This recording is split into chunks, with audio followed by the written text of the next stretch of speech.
Ang ating pag-aaralan ngayon ay Filipino 2, ikatlong markahan, ikalimang linggo. Ang ating paksa ay pag-uugnay sa sariling karanasan sa nabasang kwento.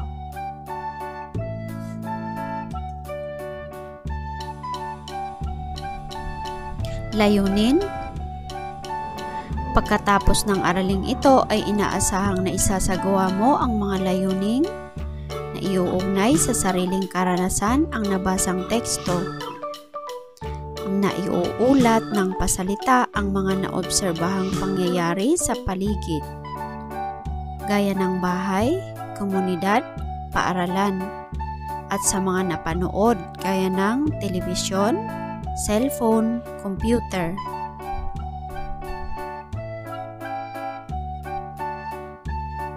Subukin natin. Panuto, isulat ang titik ng iyong reaksyon sa bawat sitwasyon sapat lang. Piliin ang iyong sagot na nasa loob ng kahon.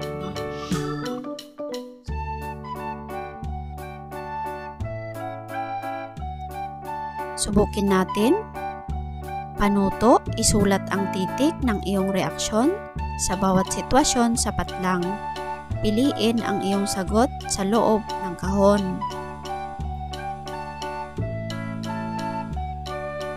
Basahin natin. Titik A, nakakahanga. Titik B, matatakot. Titik C, malulungkot. Titik D, maaawa. Titik E, maiinis. Unang bilang. Maagang pumupunta sa bukid si Itay. Ang sagot ay tama, titik A, nakakahanga.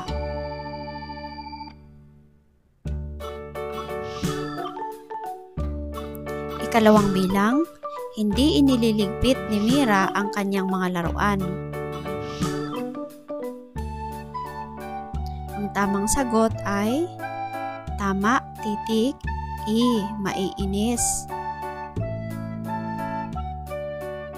Ikatlong bilang, walang ilaw sa bahay kagabi. Madilim ang paligid kaya umiyak si Bunso.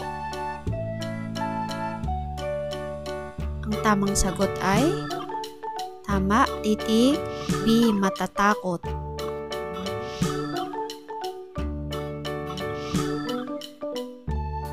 Ikaapat na bilang, malakas ang iyak ng bata dahil masakit ang tiyan niya. Ang tamang sagot ay tama, titik D, maaawa. Ikalimang bilang, hindi dumating ang kaibigan ni Chelsea sa kanyang kaarawan.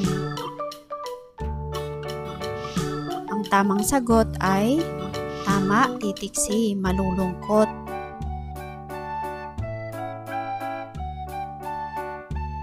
Balikan natin. Panuto, ilagay ang check kung naranasan mo na ang pahayag at X kung hindi.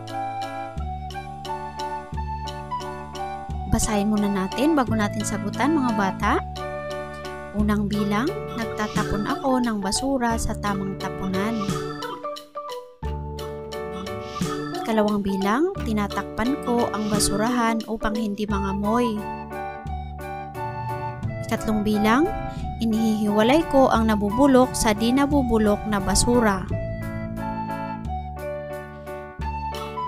Ikaapat na bilang, tumutulong ako sa pagpapanatili ng kalinisan ng aming barangay. Ikalimang bilang, pinupulot ko ang basurang aking madadaanan at itinatapon ito sa basurahan. Sagutan na natin, mga bata. Ang sagot sa unang bilang ay tama, check. At sa ikalawang bilang ay check. At sa ikatlong bilang ay check. At sa ikapat naman na bilang ay check. At sa ikalimang bilang ay Check. Magaling mga bata.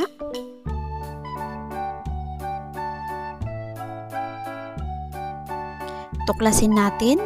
Sa tagpong ito, iyong tuklasin ang panibagong aralin. Tiyak, ikaw ay matututong muli.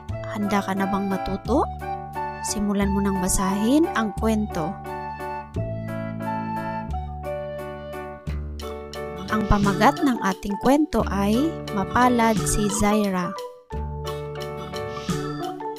Si Zaira ay anak ng mag-asawang Benny at Linda. Ipinanganak siyang may kakaibang anyo. Subalit, kailanman ay hindi siya ikinahiya ng kanyang mga magulang.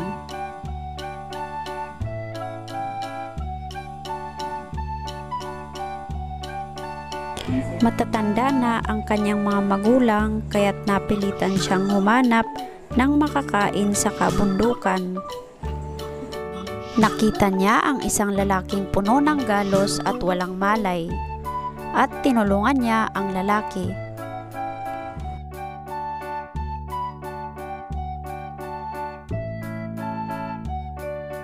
Nagulat ang lalaki sa ginawa niya, kaya bilang pasasalamat, binigyan niya ng panyo si Zaira.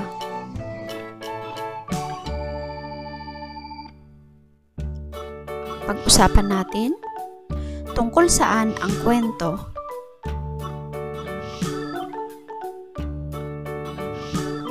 Tama, ito ay tungkol kay Zaira.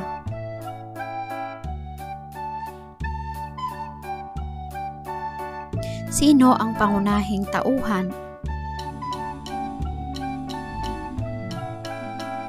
Tama, ang pangunahing tauhan ay si Zaira.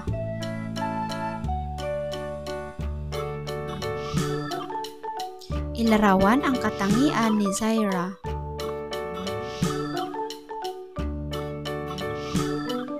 Ang katangian ni Zaira ay matulungin. Tama.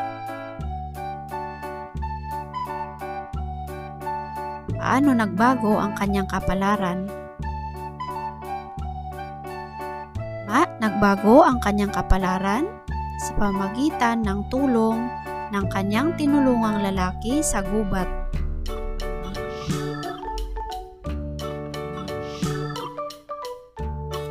Ano ang naging bunga ng kabutihang loob ni Zaira?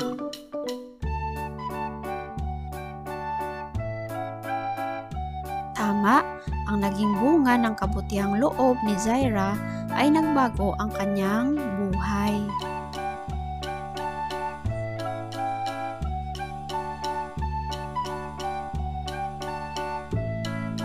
Talakayin natin.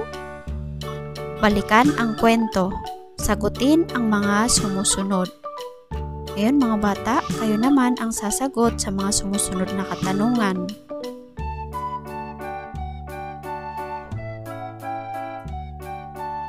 Unang tanong, si Zaira ay ipinanganak na may kakaibang anyo.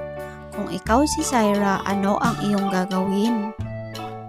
Maaari ko bang marinig ang inyong sagot mga bata?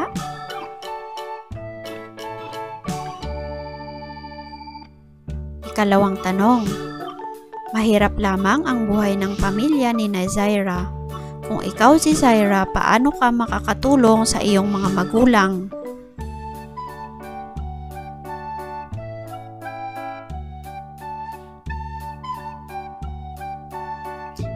Ikatlong katanungan, ang pangunahing tauhan sa kwento ay mabait at matulungin. Anong magandang katangian naman ang mayroon ka? Maaari ko bang marinig?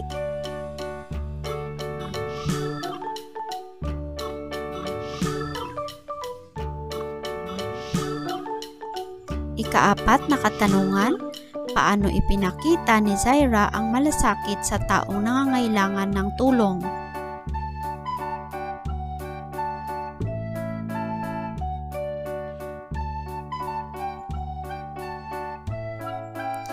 Ikalimang katanungan, kung ikaw si Zaira, gagawin mo rin ba ang kanyang ginagawa? Ipaliwanag.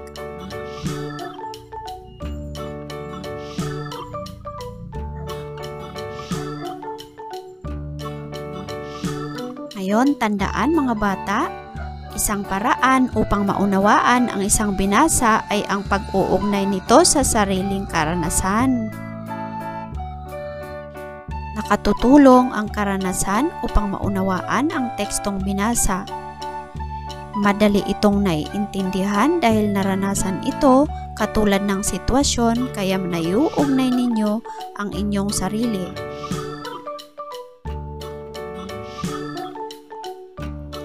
Kapag naiugnay ninyo ang inyong karanasan sa inyong binasang teksto, nangangahulugan itong naunawaan ninyo ang inyong binasa.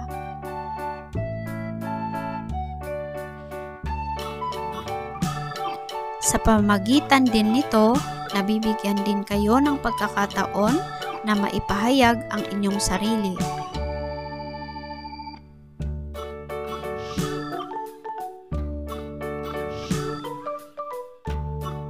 Pagyamanin natin. Gawain 1, panuto, iguhit ang hugis at sulok kung nararapat ang karanasan batay sa pagtulong sa kapwa at hugis bilog naman kung hindi.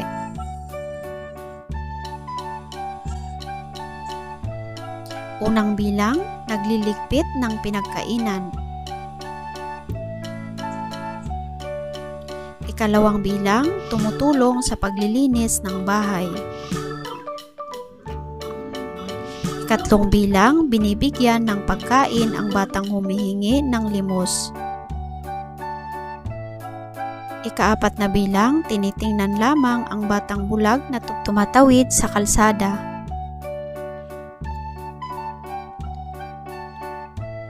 Ikalimang bilang, tinutulungan ang guro kapag marami itong dalang gamit.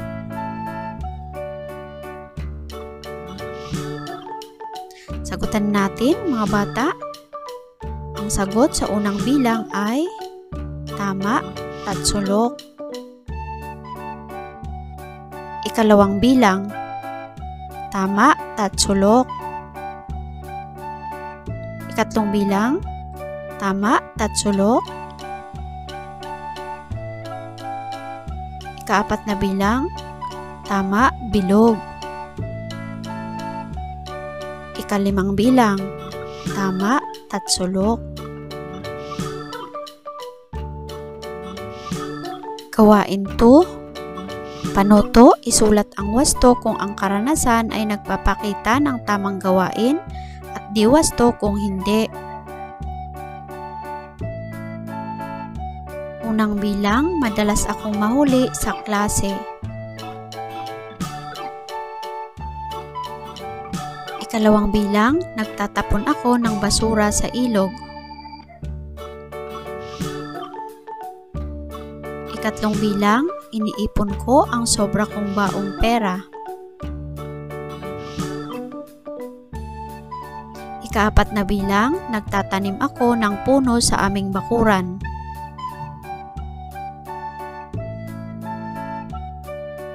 Ikalimang bilang, nananalangin kami bago kumain at matulog. Okay, sagutan na natin.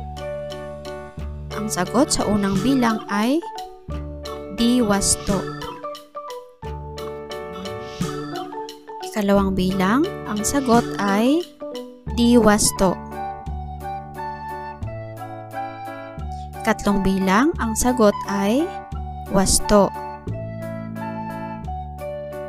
Ikaapat na bilang, ang sagot ay wasto.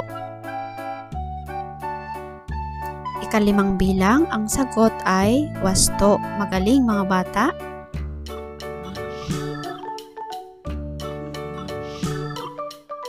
Gawain 3, panuto, isulat ang tama kung ang naobserbahang pangyayari ay nagpapakita ng wastong gawain sa telebisyon, cellphone, computer. At mali naman kung hindi. Unang bilang, matagal na paggamit ng gadgets. Ikalawang bilang, mga taong nanlalamang sa kapwa. Ikatlong bilang, mahinahong nakikipag-usap sa telepono. Ika-4 na bilang, ang batang nanonood ng videos na nakakatulong sa kanyang pag-aaral. Ika-5 bilang, mga taong lumalabas ng walang suot na face mask sa panahon ng COVID-19.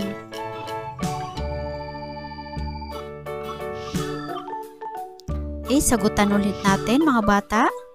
Ang unang bilang ay mali. Ang ikalawang bilang ay mali. Ang ikatlong bilang ay tama. Ang ika-4 na bilang ay tama. Ang ika-5 bilang ay mali.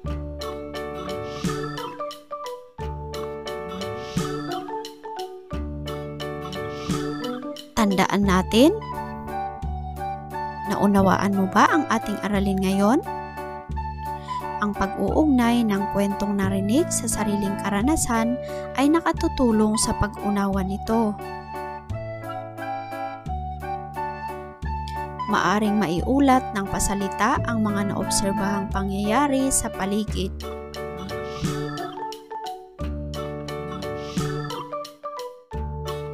Sa buhay natin, panuto, gumuhit ng masayang mukha kung ang naobserbahang pangyayari ay nagpapakita ng wastong gawain sa komunidad at malungkot na mukha naman kung hindi.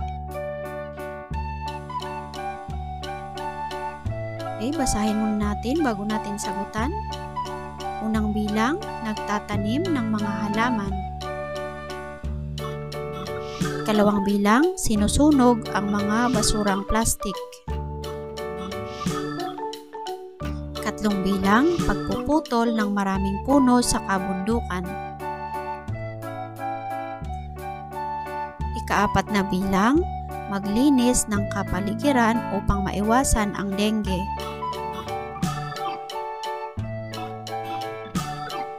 Ika-5 bilang, nagtatapon ng basura kahit saan kung walang nakakakita. Sagutan na natin. Unang bilang, ang sagot ay tama, masayang mukha. Ikalawang bilang, tama, malungkot na mukha. Ikatlong bilang, tama, malungkot na mukha. Ika-4 na bilang, tama, masayang mukha. Ika-5 bilang, tama, malungkot na mukha.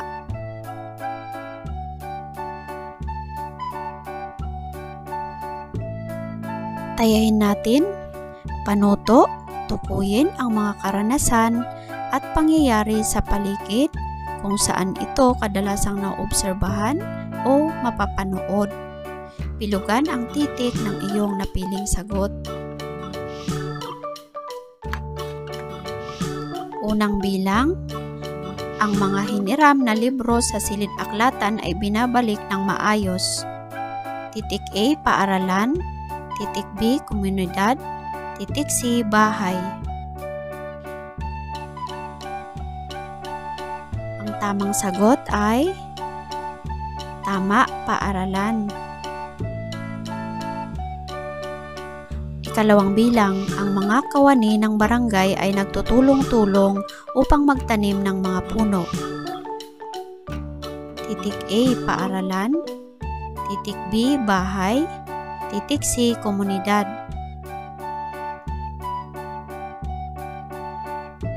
Ang tamang sagot ay tama, titik C, komunidad.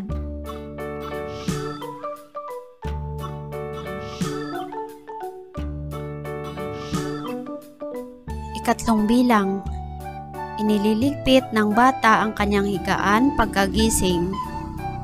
Titik A, bahay. Titik B, komunidad.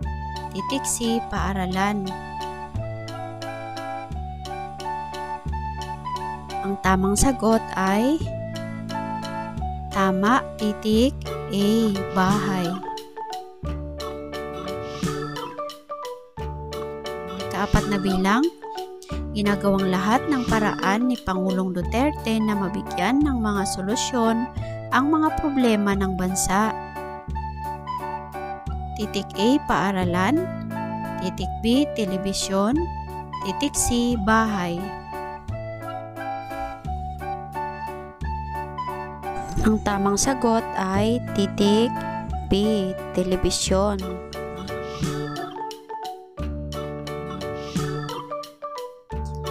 Ikalimang bilang, ang pakikipagpalitan ng mensahe ay isang paraan ng pangungumusta sa isang tao. Titik A, cellphone. Titik B, paaralan. Titik C, telebisyon. Tamang sagot ay tama, titik A, cellphone.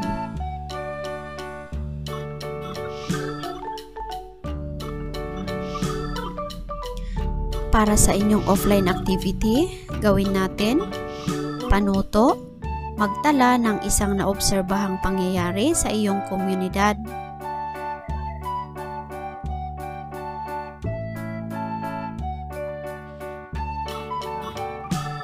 At dyan nagtatapos ang ating aralin mga bata.